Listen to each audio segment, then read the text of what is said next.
ลุงกระปูอยู่เทิงเรือ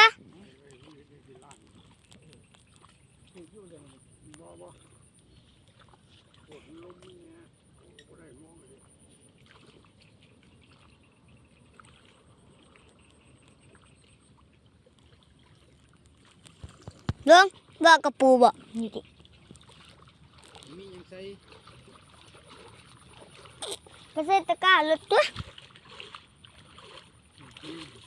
ฮะยิงลูกน้ำต้องมาทั้งคูณไทย